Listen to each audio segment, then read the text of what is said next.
নমস্কার, আমি সায়ন। সকলকে স্বাগত জানাচ্ছি আমার চ্যানেল মনের ডাকবাক্সতে।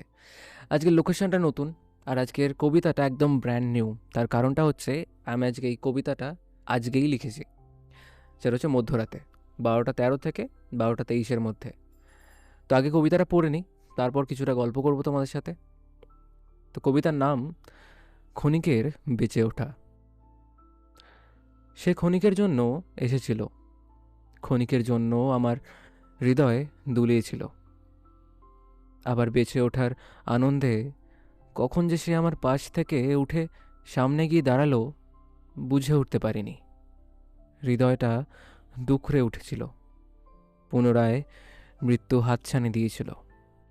আমার বেদনার ঝড় তুলে যখন আমার গলার স্বর তাকে আষ্টে পৃষ্ঠে জড়িয়ে ধরেছিল, তার মুখ ঘুরিয়ে এক বাঁকা হাসিতে আমার সর্বোচ্চ ভালোবাসার তরঙ্গ হার মেনেছিল।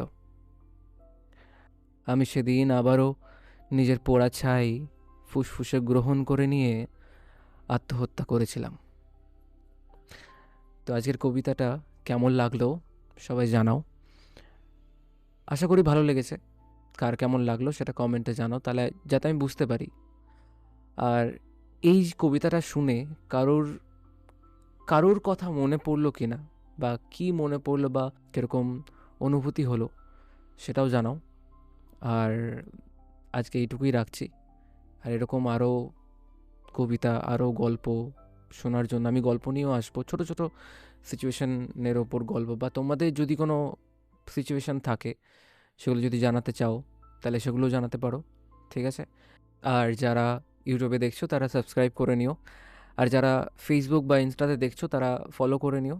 আর ইউটিউবেও সাবস্ক্রাইব করে নিও, কারণ এখানেই মেন ফার্স্ট যেগুলো আসে এখানেই আপলোড করি আমি। তো দেখা হচ্ছে আবারও নতুন একটা কবিতা নিয়ে। ততক্ষণের জন্য